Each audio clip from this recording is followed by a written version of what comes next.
I don't know.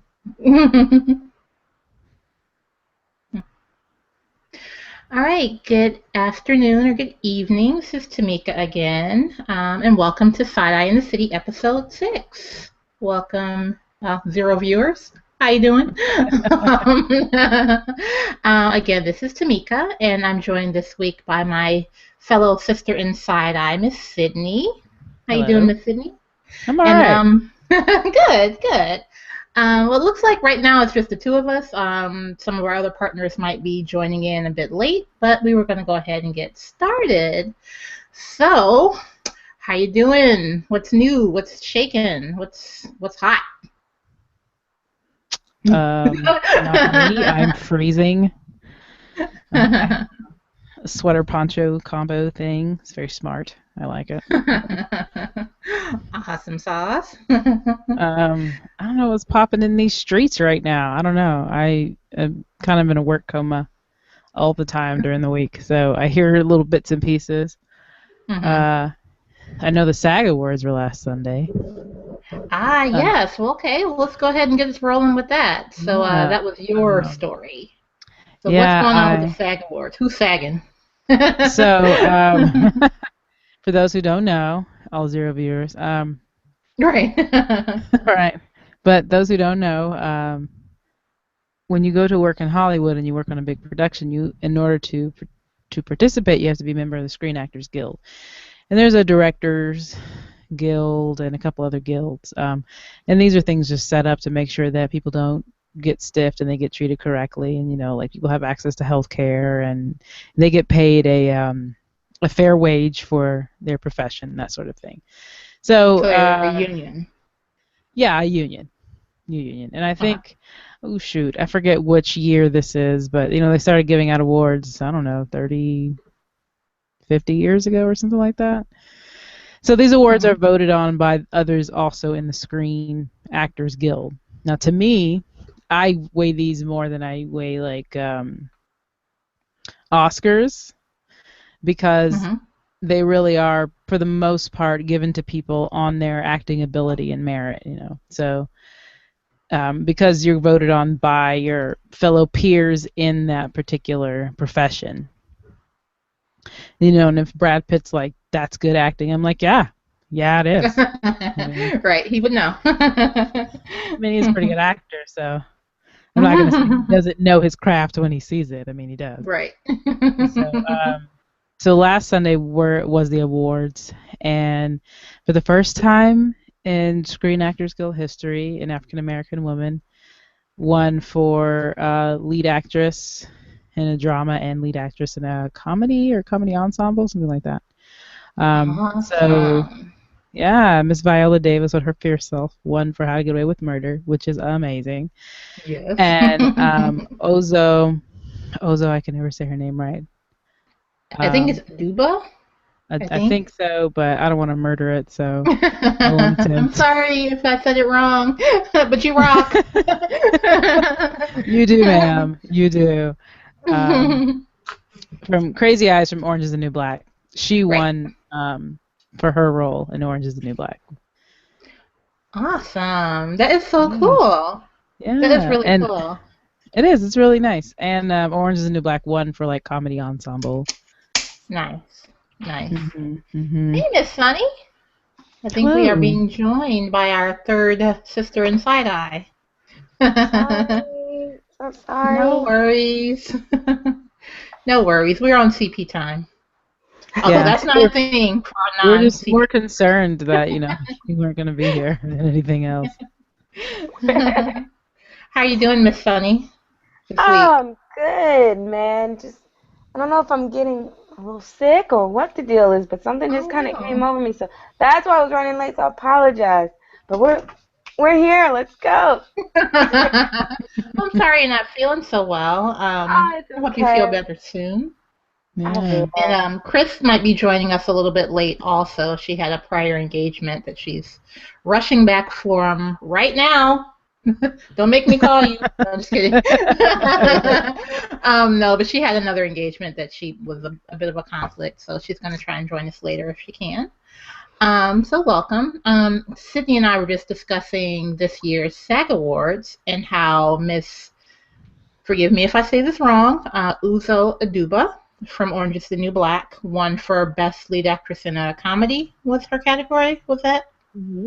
I believe it's comedy or Yeah, comedy something something. comedy ensemble or something like that. Yeah, yeah. I don't know the And exact then, title of the particular yeah, award, but she won it. I have the article open, but let me see here. Won her first SAG Award, lead actress. Yeah, that was it. And then Miss Viola Davis of How to Get Away with Murder won the lead actress in a drama series for her work. So we were just kind of discussing that and how the award is voted on by other actors in the guild. So it's kind of, it's really a real validation of, I guess, kick-ass talent. Is how I would characterize it. So that's kind of where we are right now. Okay. So, what are your thoughts on that, Miss Sunny? Well, I didn't watch the SAG Awards, but I did watch Viola's speech, and I thought it was really awesome how when I'm sure you already probably discussed this when she was just saying how she Not told yet. the story. Oh, Yeah, we oh, hadn't okay. quite gotten there. Pretty much Oh no, just I just mentioned that they both won, and then you came Right. along. So, by all Right. means, continue. Oh no, I was just saying that I thought it was really nice how she told the story about when she goes to bed at night. Well, when she puts her daughter in bed and she says, "Include me in the story," and it speaks volumes how now women of color are being put into the storylines, and I think that's really awesome. So I didn't watch the SAG Awards, but I just did some click notes and whatnot. So not much opinion on it. Just happy to see that she's getting recognition. hmm I know that was why. I think that's why. Well, actually, I'm sure that's why both her character and Kerry Washington's on Scandal, why they resonated with me. It was refreshing to see a woman of color in the lead. Like the story is about her, and then to see them carry it off with such, style and just was. That's why I love both shows. So I am very excited for both of them, and I loved her. I didn't see the awards, but I did get to catch her acceptance speech on one of the morning shows, maybe GMA or something.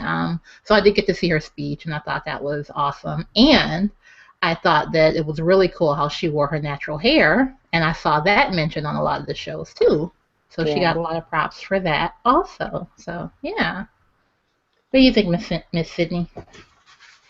I unfortunately did not get to see the acceptance speech. I have to look it up. But I love the fact that she does wear her hair natural because Mm-hmm. it does irk me a little bit that when black women wear their hair natural, we're the only ones that have to mention that this is the natural state in which it grows out of our heads, and that mm-hmm. somehow wearing it in that fashion, puts us maybe outside of, I don't want to say normal eh, beauty, what is the word I'm thinking of? Beauty norms or whatever, but Mm-hmm. it's always kind of like we are stepping just to the edge of that envelope of what is and isn't acceptable. Mm-hmm. Mm-hmm. And it's like, no, everybody else gets to wear their hair the way it goes out of their heads. Why can't we do Right. that? Right. Exactly. Yeah, I think it's interesting how wearing your hair natural is for everybody else it's just a hairstyle, but for women of color it's a political statement. Maybe a Yeah, subversive political statement.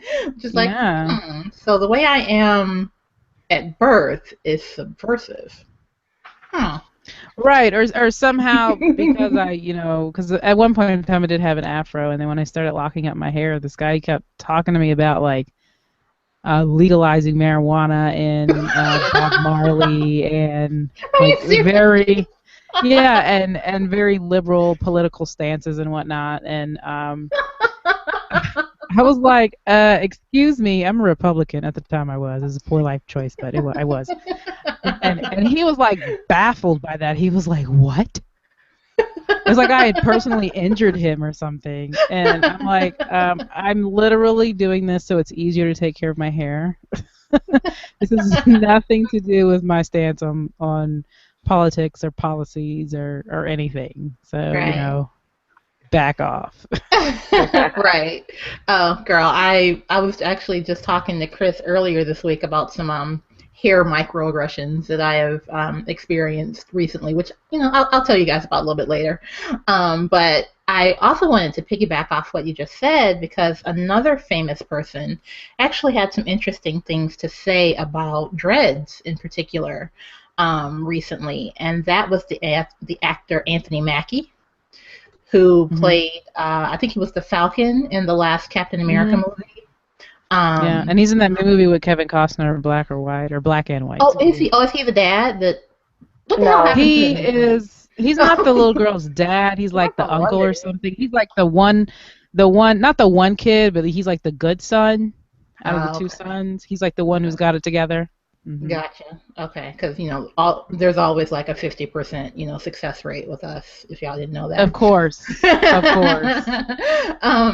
But he had some interesting things to say about people who wear dreads, in that I guess his nephew or someone related to him, younger than him, wanted to grow their hair out in dreads, and he basically had like a little bit of a come to Jesus moment with them, and told them that if they do that they would be aligning themselves with black criminality, because if you watch another 48 Hours or any of the other like cop shows, that all of the black men on those shows have dreads. And so if you want to look like a criminal and you want to be shot at by police, wear What dreads. about Mute his words. well, I mean, I understand what he said because that's true in a way that if you look at those programs and you see that's the style people have chosen, but that has, well, that's more like a comment on First 48 and who they're picking up. But all I'm saying is that's not the only example of people on TV or in media at all who have that kind of hairstyle. I mean, Right. all the guys on the Legion of Doom on the Seahawks, even though I'm not a fan. I'm not a fan. Oh boy, they were calling a thug last year who has a degree from Stanford, and is an amazing football player. Sherman, yeah. I was trying to make sure I didn't call the wrong name, but him, and even though Marshawn Lynch is not like somebody I want my child to idolize. Right. I mean, like, he really needs to take some enunciation lessons and whatnot. But whatever. Study some creative vocabulary. Still, he's a professional who does his job really, really well, and he takes his job seriously and trains in order to do his job really well. And I don't think he looks like a criminal. I mean, he looks like a dangerous man on a football field is what he looks like. But in that case, what about that haircut that Aaron Hernandez, formerly of the Patriots, had, which is just like a short Caesar-style haircut? And So you're saying, criminal. Yeah, and he's a real criminal. So that, yeah, actual official one, yeah. Yeah, he didn't fake like being a thug. He went out there and did some stuff to actually go to prison. So now you're splitting you're gonna tell your. Huh? So now you're splitting hairs. I'm kidding. So and Mackie, I love you and everything, but dude, I mean, come on. Well, I mean, I think that I think his statement more than anything. Well, yeah, you're right. Number one, it reveals a certain narrative that unfolds in these shows that I don't know. I guess producers would make the argument that it's unintentional, but seeing as how the same sorts of individuals always appear, I don't know that the unintentionality argument really holds water. But regardless, that is who you see on those shows. Now, as far as you looking like a criminal, who in the heck said that a criminal had to have dreads? So you're right on that point too. Like, I think there's this whole respectability thing that is trenchant, I think, in Black culture that says, if you dress a certain way or you look a certain way, that you're above being profiled or above being the victim of, racial whatever. And which is not false. true. Not true at all. Not true at all. I mean, granted, I don't want my kids, or would, or any of my kids who I teach, I would not at any point in time um, encourage them to like sag and wear sloppy clothes, or as my grandmother would say, talk down in the mouth, Mhm. or present themselves in a way other than educated and intentional in their life choices. At the same time, if they want to have dreads and have purple dreads, let them do that. Whatever. They're kids. First of all, it's the Right. only time they're ever really going to be able to do it without any kind of consequence. And second of all, it should be more about how they present themselves and really like one particular hairstyle or even fashion choice. Right.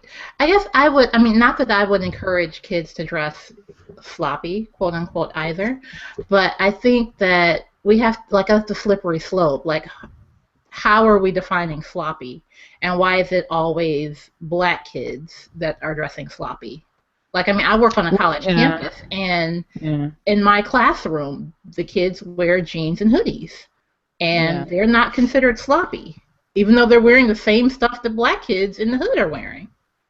Mhm. So why is it sloppy when brown children don this attire? Like, I think that's, I get what you're saying. I do, and I don't disagree.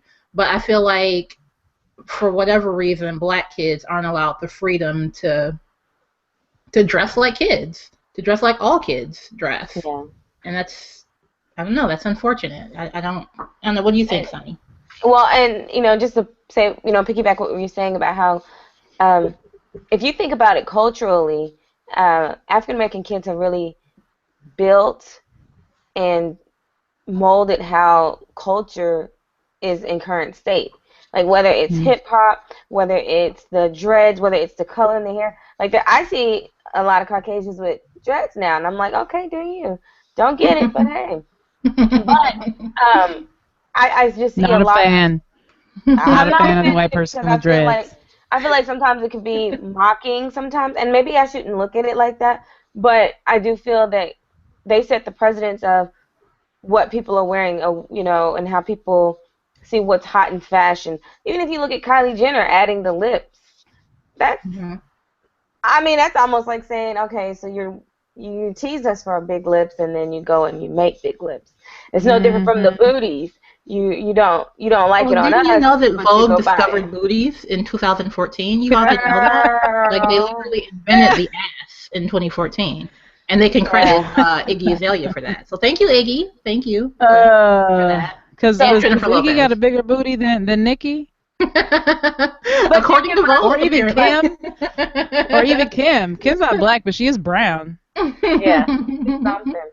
But no, but it just goes hand in hand. Is what they criticize is the things that their children follow right in behind and duplicate. So it's going to be in the time where everything that we set, it'll be trending eventually, but still looked down upon. But it'll be looked at differently. You know what I'm saying? So it's like we could break it down and kind of focus on, okay, yeah, don't tell your children wear a hoodie, don't tell but if they go and do something different, the other children will follow.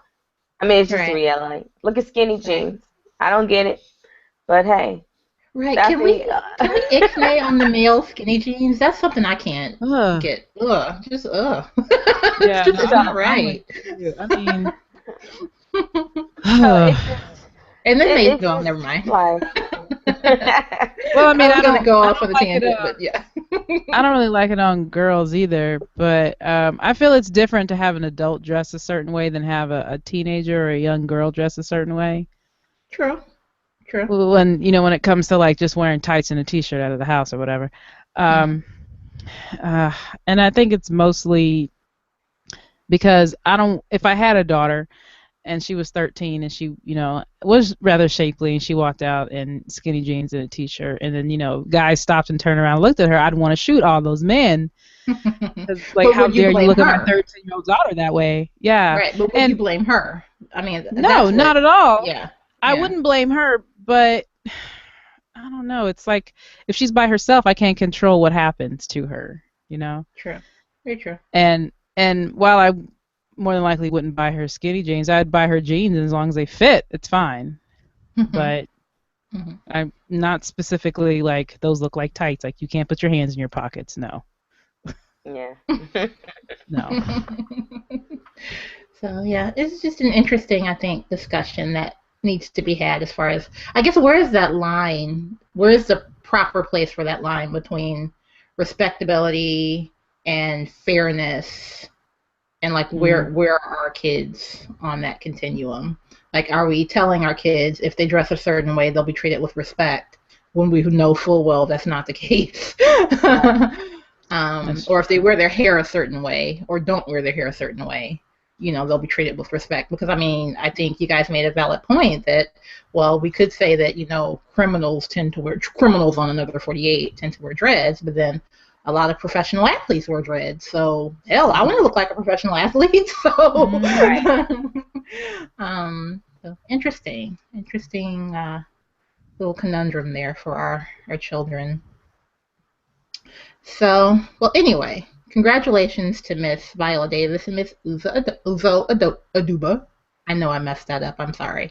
Congratulations on making history and being awesome. And speaking of Viola Davis, did you all catch How to Get Away with Murder this week and Scandal? Where my Yeah. gladiators? Mm. Or gladiator, okay. I Okay, was, well we'll roll that to the end. yeah. It'll be Since one quick. of us isn't a gladiator. It'll be quick. Okay, so I'm gonna roll on to the controversy over the first lady. Did you all hear about this? What's going on with Miss Michelle Mm. Obama? Well, Yeah. I'll sort of give you guys a broad strokes outline. So the King of Saudi Arabia died this week, and the president and first lady went over for a condolence visit over to Saudi Arabia.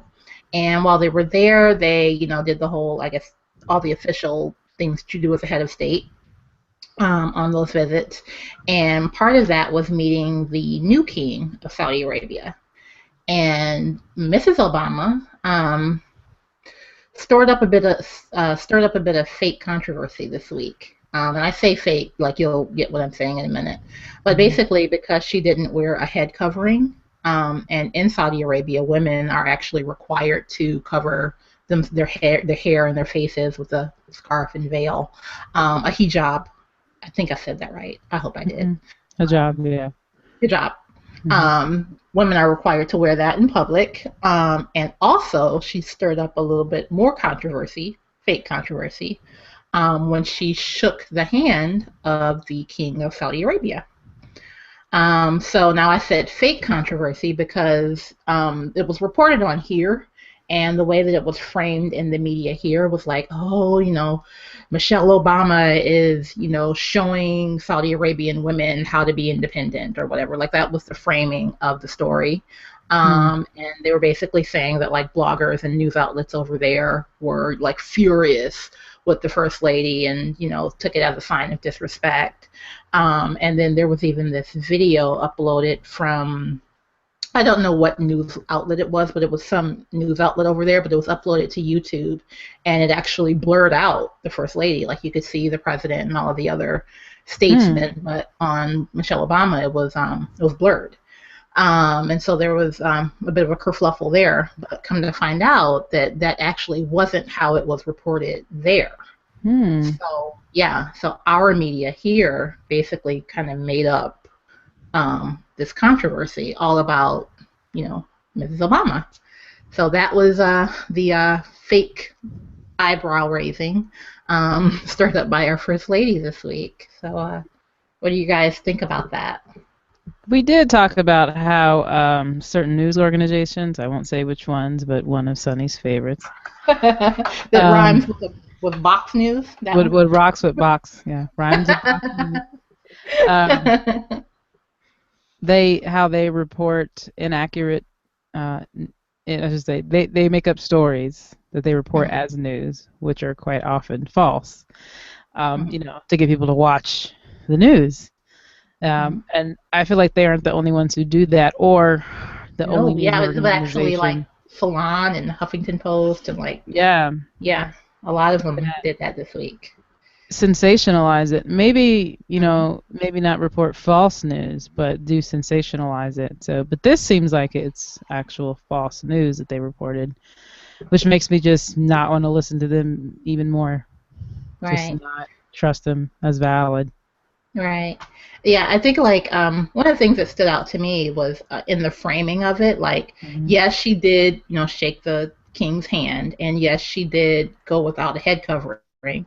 But upon further research, which I imagine reporters have access to Google like we do, I could be wrong, but number one, foreign women actually don't have to do that.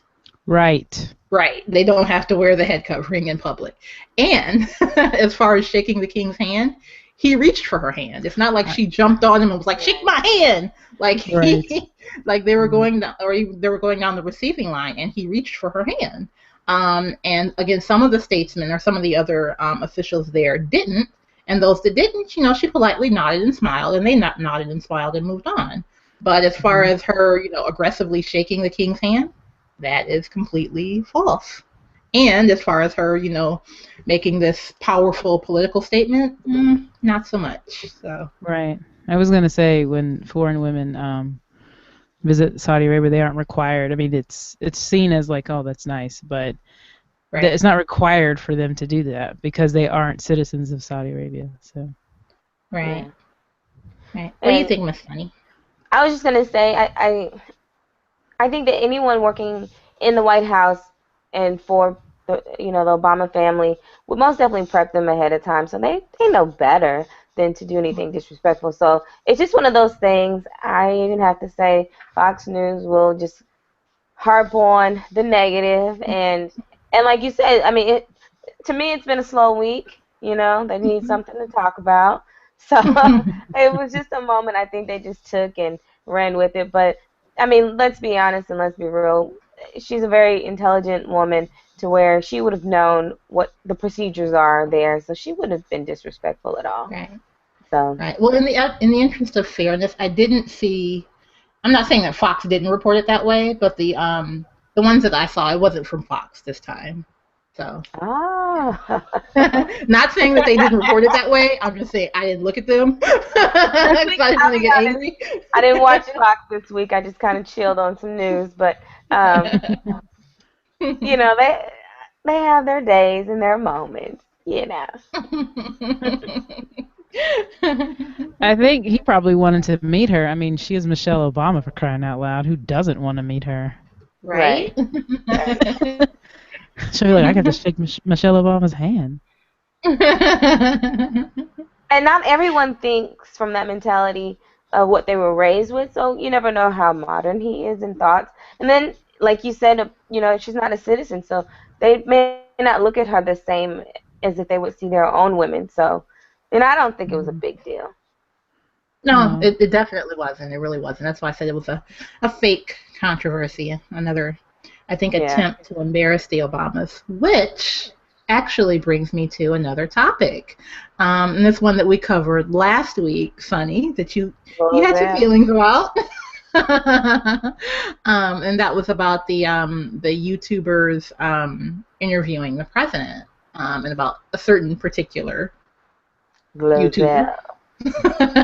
I didn't say it, but yes. That's the one. And I just wanted to get you guys' thoughts on that. Okay, no disrespect to Miss Glozell. However, I do question her choice or whoever chose her. And I want to know, am I going into around the conspiracy theory bend? And I say that because from what I know of her, and granted I'm not a Glozell expert by any means, but she's a comedian. And not only a comedian, she's a character comedian from what I've seen. And I don't know, it just struck me as odd, and you and I talked about this a little bit, Sunny, last week, but it struck me as odd as that whoever is making choices over there and choosing whoever, right.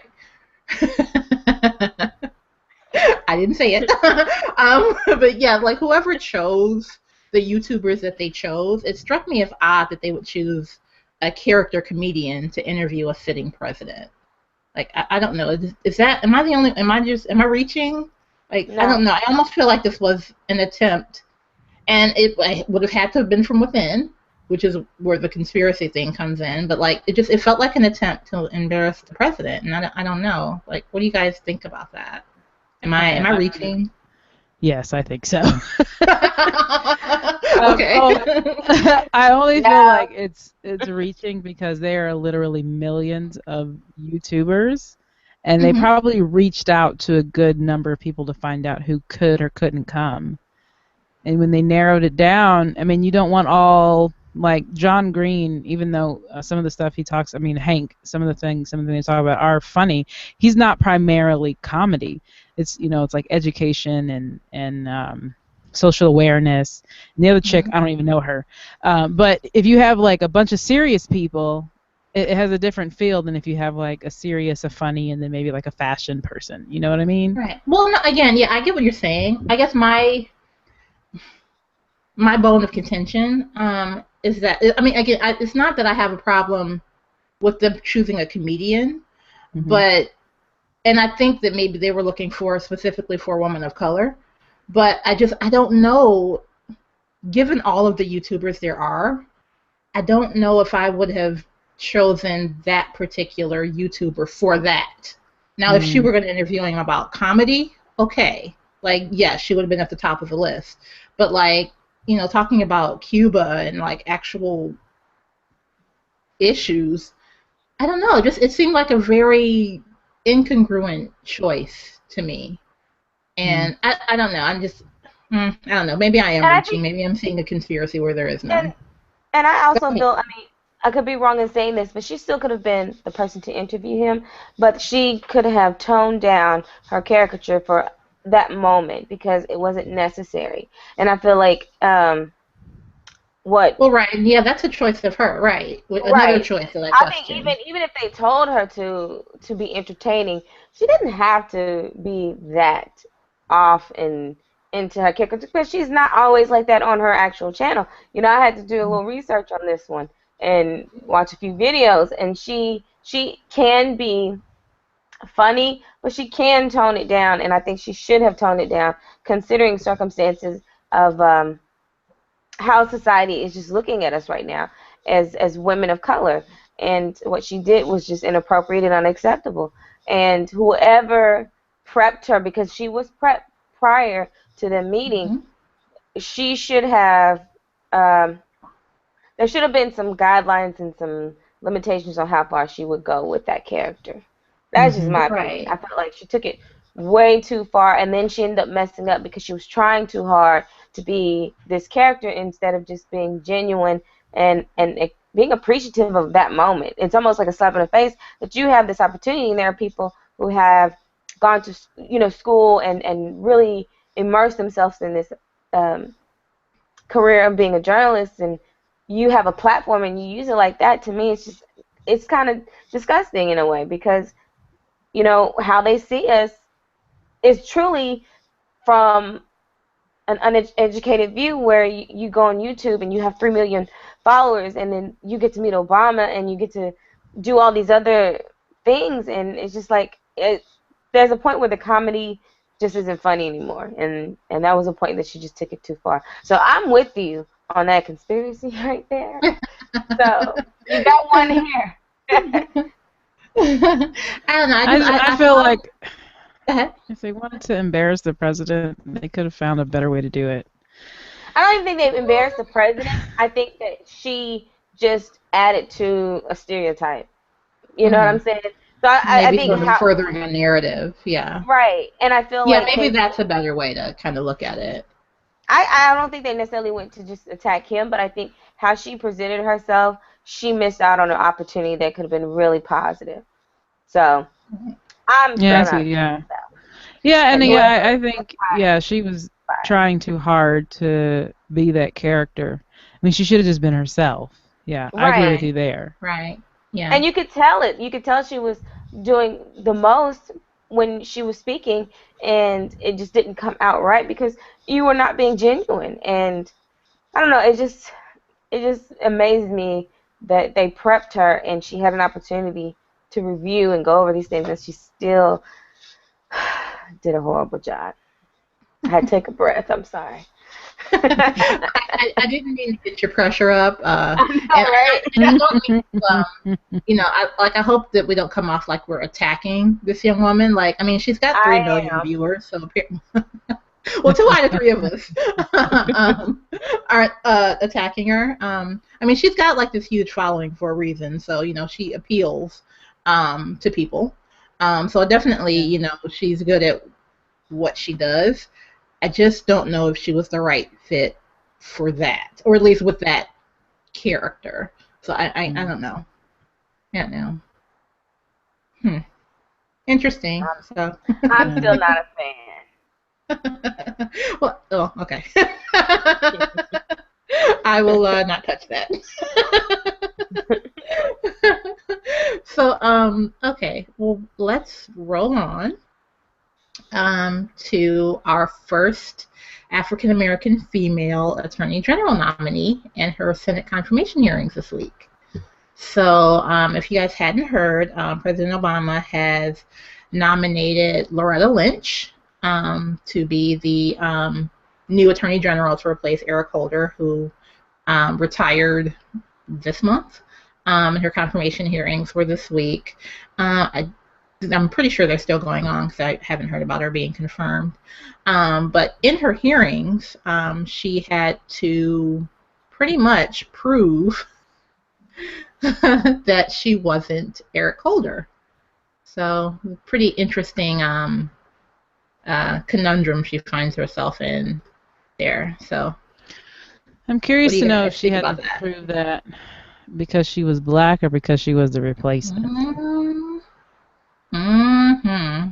Yes, speak. I mean, You because know if they picked a white male or just a male of any particular color or culture, really, or a woman, what's more important, that they don't act like their predecessor, or that they're going to do? I mean, because I don't know why he was retiring. I haven't read about it. I didn't hear about it. The stuff I heard about was like how ISIS is taking advantage of Syria, not having good borders and sneaking into Turkey. um, so we should pretty much shut down Turkey. But anyway, right. so I didn't hear about why he's retiring, and if his retirement is based on any kind of decisions he's made or any of his performance, which would Mhm. then, dictate the kind of questions you ask his predecessor. Hmm. I Mhm. mean, his successor, because you want to know, are you going to make the same mistakes this person made? Mhm. Well, I mean, from what I've read about his retirement, it was well, he said it was a personal decision that he was just kind of ready to retire.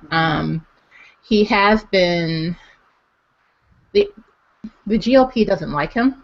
And I don't mean to say that like, oh, they just don't like him. Like, I mean, like he's been very polarizing Mm. in the position and has been held in contempt, I think, twice. Like Mm. officially sued a couple of times. I think there's a lawsuit going on right now, Mm. actually. So yeah, like he's been a very I would say that he's been one of the most effective attorneys general, but also one of the most polarizing. And like I just kind of in my research about it, I just kind of got the idea that he was just tired. Like, okay, I'm done. Like I've done everything I can do. I'm done. I could be wrong in that classification, but that was kind of the idea that I got about his retirement. It's just like he's done all that he can, and it's time to pass the baton. But yes, he has been very um, those on the other side of the aisle have a very Mm. visceral dislike of Attorney General Holder. So I'm sure that played into his retirement quite a bit also. So as far as Miss Lynch, like I don't know, like what, like again, I don't know if this is racism or sexism or maybe a little bit of both, but she's another person. Like, why do you have to Why do you have to prove you're not your predecessor? Like Right. that strikes me as utterly ridiculous. I don't know. Yeah. What do you think, Sonny? Well, I'll be honest with you. With this one, I've kind of just dabbled into, and I don't know what their biggest issue is. I just saw a lot of things talking about how the Republican Party just were quizzing her a lot more. I don't know. This one Well, I mean, confirmation hearings are always, a little contentious, and they're always like they always kind of grill whoever the nominee is. right, right. Um, it just I don't know. Again, maybe I'm reaching. Maybe I took too many conspiracy pills this week, but That's it just seems like her grilling was particularly intense and maybe a bit below the belt. I don't yeah. know, but that's just me. No, like I said, I've been reading things, but not enough to really familiarize myself with what some of the questions were. I think it just may be one of those situations.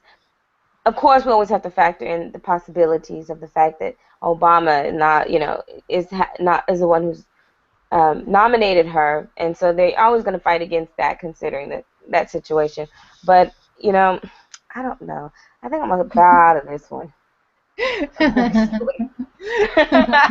No worries. Well, I mean, I'm just kind of reading over the article now. And Senator Senator Cornyn from Texas asked her the quote, "You're not Eric Holder, are you?" And then he followed up with her, "How will senators know that you will not be another Holder?" So they're literally saying, "Are you this dude?" Which is weird to me, but It is. And it's like you said, they shouldn't compare her to anyone. Just let her go in and give her a chance and give her an opportunity. But I think they just have to make it tough for her because, of the obvious reasons. mm-hmm. I Right. don't know. Right. I mean, I guess it's a Cornyn. mess. Yeah. Well, yeah, that's true. Enough said. Like, I mean, I feel like, if you were really concerned about her, like her record, she was a prosecutor, so her record is public. Like you can Right. again Google. Everybody has it and it's free. Or am I wrong in that? Do like reporters and like congressmen not have Google or something? Y'all remember a couple years ago when they were like talking, like showing how much they didn't know how the internet worked, and they were like, "Let's get the nerds in here to explain it," right? And they were like, "It's a series of tubes," and I'm like, "No, you guys are idiots." Um, maybe they don't have computers. Maybe they only Hmm. have flip phones, and if they need Hmm. information, they have to like get their assistant to like print it out on a sheet of paper for them to read it. I don't know, Hmm. but I'm Hmm. with you. Giraffe. Google is real and free. Um, For the that's 21st. under the yeah, that's under the Information Act. So those are open records. You can find exactly how she votes on things, how she's acted in the past. And I kind of wish like that had been her answer when she was like, "Are you Eric Holder?" She would have been like, "Do I look like Eric Holder?" Then he's like, "How do Right. we know? How do we know you're not?" My And been like, driver's license. Giraffe, giraffe, giraffe. All right. Right. Anyway, all So right. interesting. So related to that, I guess, well, sort of related to the Department of Justice and justice in general. And this actually happened last week or before our last recording, but I couldn't talk about it and be calm. But apparently, there will be no civil rights charges against Darren Wilson. Yeah, I If read that. yeah, yeah. So yeah, the investigation just concluded, and prosecutors recommended that no civil rights violations happened. So yes, apparently you can shoot black children in the street and kill them and not violate their civil rights. Yeah. Well, that's because he looked like a demon. Because we all know Right, what right, demons look like. right. One of those Hulk Hogan demons. Right, I forgot. Yeah, yeah. As soon as they So, produce a picture of a demon to compare him to, then I'll stop giving all this side eye I'm giving over here. right. Epic amounts of side eye. Side eye. Yeah, yeah. It's interesting that Attorney General Holder, like, that's part of his legacy now. It kind of sucks. Um, yeah. So, and also related to that, or tragically, there has been yet another killing of an unarmed black man. This man, I don't know if I'm saying Jeremy, maybe? Jerame, Reed, was killed by police in, where was it? Hold on. I want to say New Jersey, but I could be wrong about that. Either New Jersey or Philadelphia. Hold on. I'm Googling. Anyway, he was part of a routine traffic stop, and he was actually the passenger. He wasn't even the driver in this case. And South Jersey is where this happened. So anyway, he was a passenger in this vehicle, and they were pulled over for a routine traffic stop, like something, I don't know, running a stop sign was the official reason for the pullover. And in the officer's questioning of the driver, I think they asked him for his ID or something, and they opened the glove box, and there was a gun. There was a gun in the glove box, and the officer reached in the glove box, took the gun out, threw it away. So at that point, they were unarmed. Told them to, put their hands up and get out of the car. And they were doing that, and while he was doing that, he was shot. Oh And my it's all on goodness. video. Yeah, and it's all on video. And the video is actually very telling, in that, like, well, number one, like, the cop, it's not like I just said this to you guys just calmly and conversationally, but Hmm. let's just say that's not how the instructions were given to Mr. Reed and to the driver of the car. There was a lot of screaming, a lot of put your effing hands up or you're gonna effing die, or I'm gonna effing shoot you and you're gonna effing die. A lot of Even though they screaming. were unarmed and they were getting out of the car, he Hmm. still shot the guy. Yep. And he actually had his hands up, like he complied. And that's part of that was what jumped out at me. And when watching the video, it's like, okay, the cop said, put your hands up. He put his hands up. Then he said, get out. Well, unless he can telepathically open the door, like, he has to move. Yeah, he can't. Yeah. Right. And so, yeah, so the cops, like, shot him. And then, like, there's been, some controversy because the cop who actually did the shooting was black. So, of course, there's a narrative that this wasn't, race related, Yeah. which I want to open up to you guys and get your thoughts on that. So, whoever wants to jump in first. Don't all move at once. Go ahead, I Sydney. usually jump right in. I was going to let Sunny take the lead on this one. Okay. Mm-mm. Go ahead, Sonny. No, you jump in. Because it's starting to sound like I'll be honest, I'll go ahead and just say it's like repetition. And now sometimes we may have to look at not just race, it could be cops against civilians. You know what I'm saying? So Mhm. I can see where, as a cop, you're out there risking your life every day, but then I also feel like sometimes they shoot first and then ask questions. So I don't know. It's starting to become a bit much of repetition, and Mhm. I don't know what to say. Like, I'm lost for words now. It's Right. just it's Right. happening too often, and I don't know. Maybe this is something that's been happening, and we're just now starting to put more light on it. But it's just heartbreaking, Mhm. and it's like you damned if you do, damned if you don't. You just don't know what's the happy medium to appease them, so that they um, allow you to walk away from the situation versus killing you. And then we go back into this whole idea of, well, is it racism or is it the cops against citizens. It's like we don't know what to do, and there's no answers right now. Because if there were answers, we could be able to teach, each individual, our children, ourselves, how to escape these issues and situations. Right. Yeah. Well, I I mean, don't it's know. like he did what they said. Like there was the whole narrative Right. about um, you know, the other shootings as how, they just if they had just done what the officer said, everything would be okay.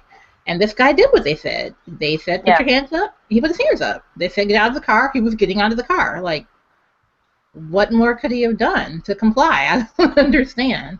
No, Um, I agree. and I just like the part that I don't want to see this get swept under the rug or dismissed as an isolated incident or not connected to race because the cop who shot him was black. Because you can be a black officer and still have racial bias in a biased Absolutely. system. And I would hate to see that get dismissed as, just a tragic freak accident. Like, no, I mean, again, I'm not saying that the officer that shot him went out and said, I'm going to kill a black guy today. That's ridiculous. I don't think anybody believes that.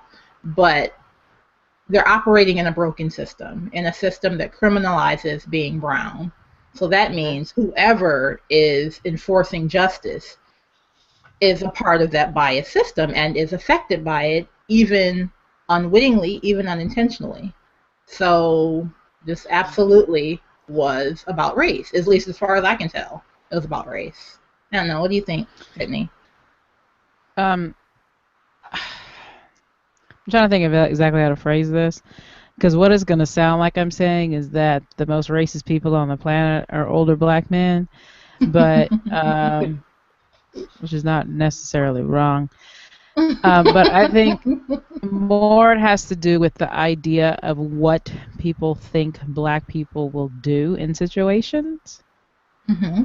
And regardless of this police officer's relationship with African Americans, as a police officer, he obviously felt like he was either in danger or that something dangerous was going to happen. Whether that was the truth or not, or whether he felt that way because the guy was black, I mean, you'd have to ask him. You'd have to go look through the video and then like get to know this person to know that. But I think it's really sad when you have to put up billboards in your city that say when you're in trouble, call 911 because people don't trust the police. Mm-hmm. Because I don't know if y'all seen that one outside of downtown Dallas, but there is one that says if you're having a heart attack, call 911. You should trust. It doesn't say the police, but like the paramedics or whatever. But if you call 911, usually what happens is, depending on what you say happens, is a police officer, an ambulance, a fire department. The people they come. Mm-hmm. And if you live in a part of the city where cops are known to be shot or paramedics are known to be shot, then the cops come anyway. And if you're afraid of the police officers because you keep hearing about how officers are shooting civilians when they're unarmed or not doing anything lethal, or their actions are being mistaken for attacks or whatever, it doesn't make you really want to trust the police.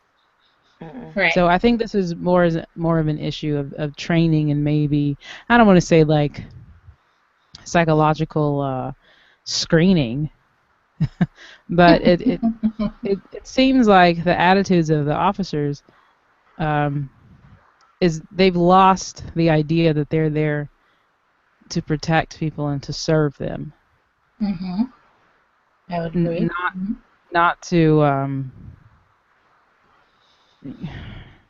pedestrians not to, like, aren't enemy combatants. Like, yeah, it's not a war. We're not. It's not like us against them.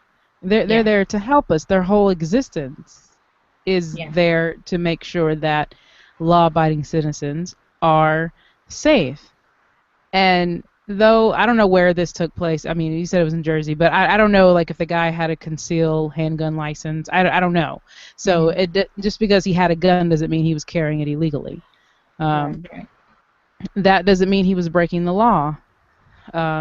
Or even if he ran a red light, even that doesn't mean he was breaking the law to the extent of where running a red light now means he dies. I mean, this is not Judge Right. Dredd. Right. Right. Exactly. Right. So, and even Judge Dredd wouldn't have been justified to shoot the guy after he was unarmed if the guy hadn't attacked him. Mhm. So Right. I'm really curious as why he felt like he needed to shoot this man when he was unarmed. Right. Yeah. Right. Exactly. Yeah. Yeah. So, hmm, that happened. Yay. This is a very sad show. It is. But It you know what? is. Dealing with I think the part about it is just kind of finding an understanding of why they're doing this. But you know, I listen to a lot of podcasts, and I remember listening to one about some kids. Well, they're now adults now that were in LA, and they said that black cops were the ones they feared the most because the black Mm, cops just seemed to be the more aggressive, the main ones that would come and get in your face and just really disrespect you. And it make me think, like, even if we did have more black cops, would it be in our best interest?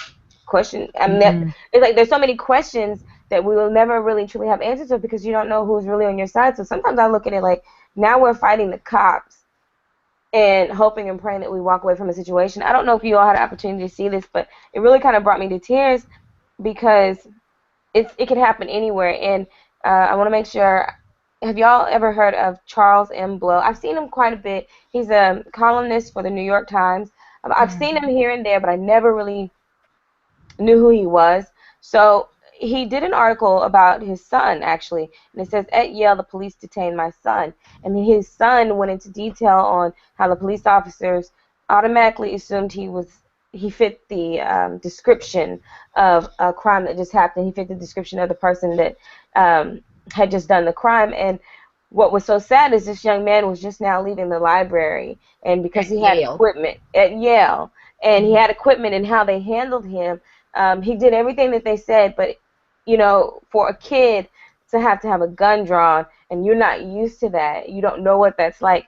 And I'm just saying, it doesn't matter where you're from, whether it's a good neighborhood or a, a, a poor neighborhood, you should never have to feel that the authorities are going to just pull their gun on you without giving you an opportunity to at least put your hands up in the air and explain yourself. And so yeah.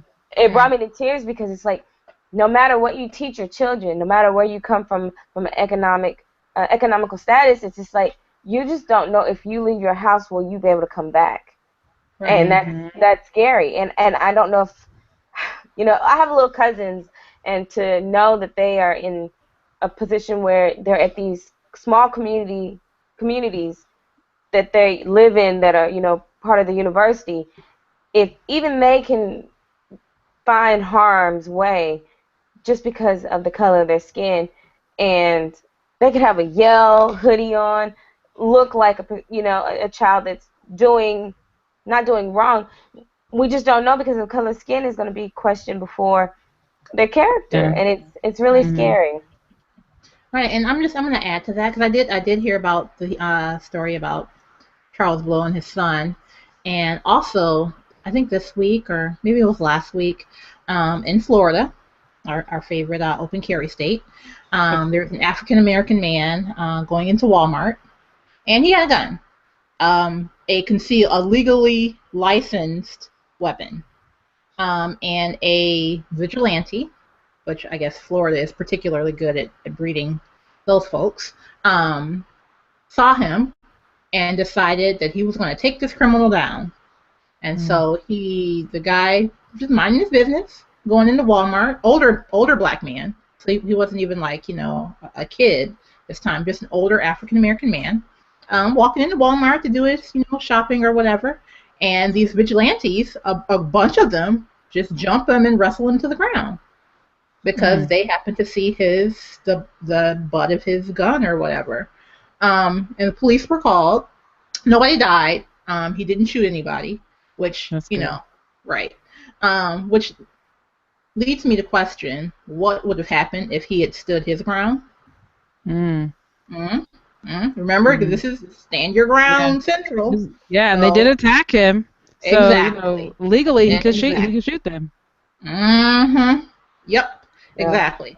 but he didn't.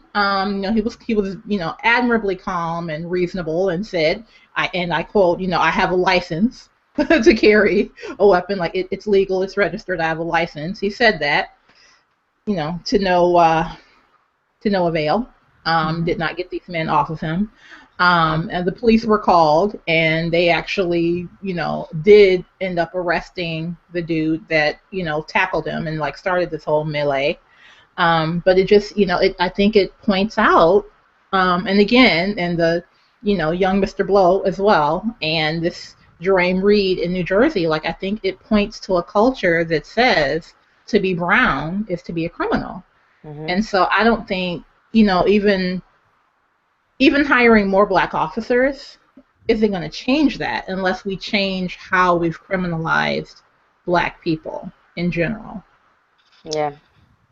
Like, I mean, I feel like there's a cultural education that needs to happen alongside, re-educating law enforcement. Yeah, I think that's more the question there than anything is why do we automatically assume that when we see a black person, their intentions are, either aggressively violent or illegal? Right. And Lord help them if they have dreads and are wearing a hoodie. They are clearly a menace out to do damage. Yeah, it's ridiculous and it's scary.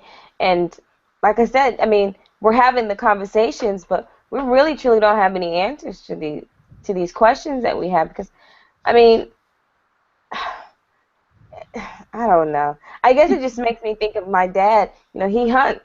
He's legally can carry a gun, and we're in a very Republican state, conservative state, and it's one of those things where I just wonder, what is he going to be looked at as someone who may flip and do some harm to someone because he's preparing to go hunt, or you know what I'm saying? So it's like Right. they'll find a way to demonize the individuals after the fact. Yeah, but never mind that well, not all, but for the most part, 95% of the people who have gone on some kind of rampage have not been black. Right.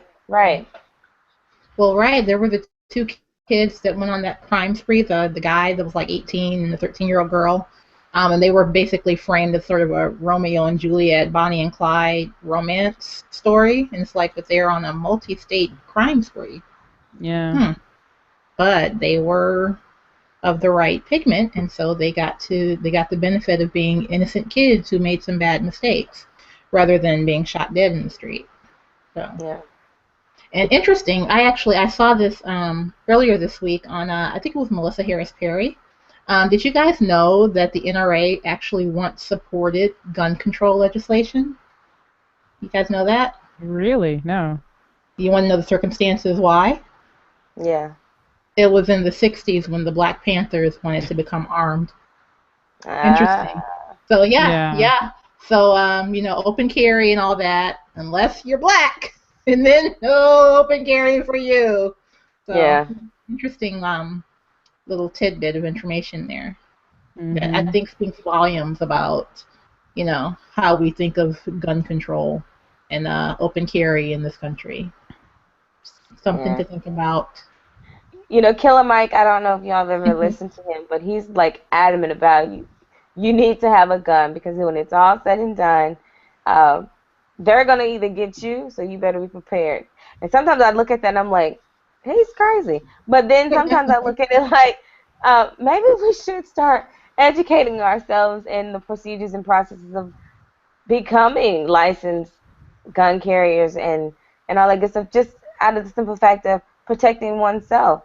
And it's sad that you even have to think like that, but it just it puts a little fear in my heart, knowing I'm a woman out here. And I mean, we haven't really seen a whole lot of cases of women being put in these positions, but it's not to say it's not happening. It's just, it doesn't get reported. Yeah. Right. We're not saying it doesn't happen, but it just make you think, are we getting to that point where we're going to have to just to protect ourselves in order to survive? I don't know. It may sound crazy, but sometimes I'm like, I'm down for that. What you're saying, Killer Mike, down for the call. So Well, I I don't don't know know. about arming myself, but I do think if a bunch of black people join the NRA, it might make them go away. So. Oh, there would be I some mean, crazy. this is Texas. You don't have to have a license to buy a gun and keep it in your house. And that law about trespassing and you've been able to shoot people who trespass on your land, that's still a thing. So Oh yeah. Mm. don't Oh break yeah. into anybody's house in Texas. Is pretty much all I'm saying. Unless you know for sure they don't have a gun, because I'm not going to tell you whether or not I have one.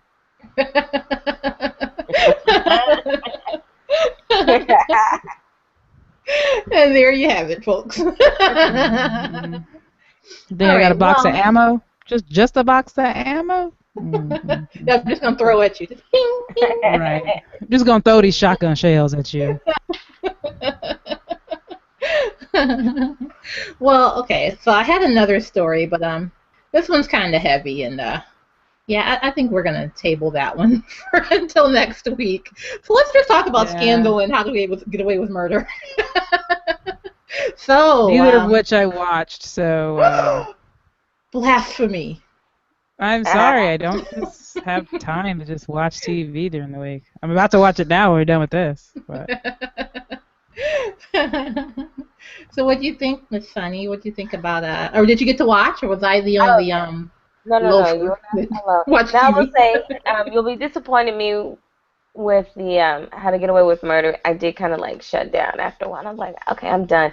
But with Scandal, I'm gonna have to wait for next week to get excited. This week I'm left a little confused and a little disappointed.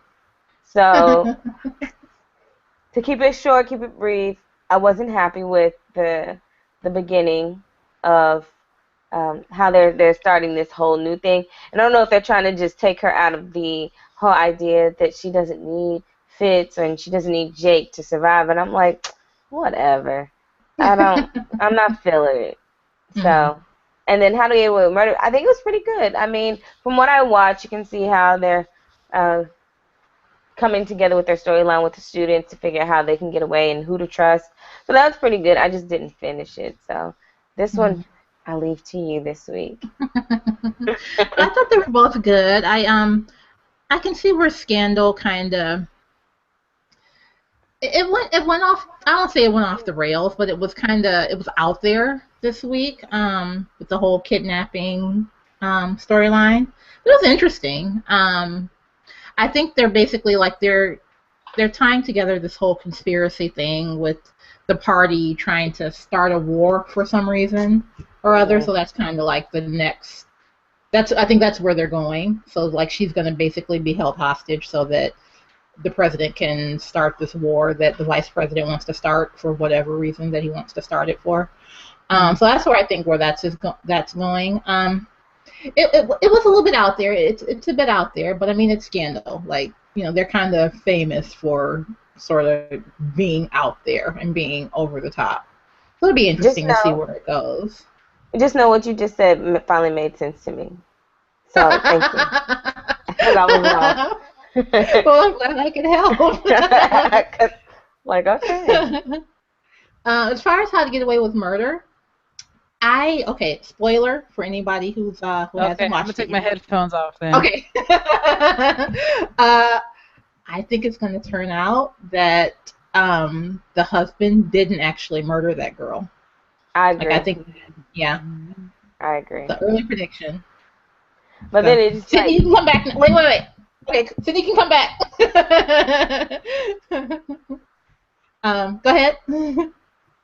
no, like I said, I just kind of, I think after the courtroom scene, I was done. And I was like, all right, let me turn the channel. So, but after they left the courtroom, that's where I kind of left. But I'll jump back in next week. And thank you for updating me on the scandal, because I was lost. Well, cool. Well, this has been a very interesting and enlightening episode, and unintentionally sad. My It apologies for was. No, bringing no. everybody down. Just people, stop being so awful. Stop being so I awful. know. You know, um, it's getting tough out here. well, I am going to go ahead and wrap us up. And oh wait, before I do that, just want to remind everybody about our book club coming up, the book club episode coming up on the 28th. And we're reading Kindred, Kindred by Octavia Butler. I'm about a third of the way through it, and it's really good. So Right. everybody run out and get it right. It's awesome. So, everybody run out and get their copies and join us for our first book club episode on the 28th, where I will have more of this, and it's delicious. And it's not Pepsi this time either. And we're going to talk about the book. So that will be, again, on the 28th. So join us then. Did you guys have anything you wanted to announce? Anything coming up special for you guys? Anything you want to get off your chests? Anybody deserve any particular side-eye? No side-eye, but I think, am I correct or wrong, but Serena won the Australia Open? Oh, did she? Okay. Well, congratulations, Miss Serena. That's something to be happy about. Yay. Yay. Awesome. And Miss Yes, Sydney, did you have anything you wanted to plug or get off your chest or side-eye? No, I don't have anything else that I could think of. I want to come up with some happy stuff for next week. I know, right? Oh, darn, we still didn't get to talk about our fake biopic for the Beyonce Knowles story. Oh, yeah. What did we say the name of it was? $1 billion on the elevator? Yeah. That's what happens when $1 billion is on the elevator, something like that. Yeah. A mini-series. Kind of like I guess we'll table that till next week. Kind of like the Jackson families. Was it the Jackson family in American Story? Mm-hmm. Right. Yeah. Mm-hmm. Don't act like you forgot. I know, right? Actually, I might watch that tonight. I do want to bring up this one thing real quick. This past week on Facebook, my cousin posted this list of movies you have to watch in order to keep your black card, and it was like one movie a day in February. So I want us all, and there were different things said about the movies on the list, blah blah blah. I want us all to come up with that kind of like black card renewal list of movies you need to watch once a year. I like it. For for us to like not come and revoke your black card status. I like it. Yes, I'm in. Count me in. We will come up with our submissions for next week. All right, sounds cool. Good. Mm-hmm. Awesome. Well, this has been a very enlightening episode, so thank you guys for joining me again this week. You're welcome. And I look forward to seeing you all again next week. Same side-eye time, same side-eye channel. Yeah. Bye. Bye. Bye.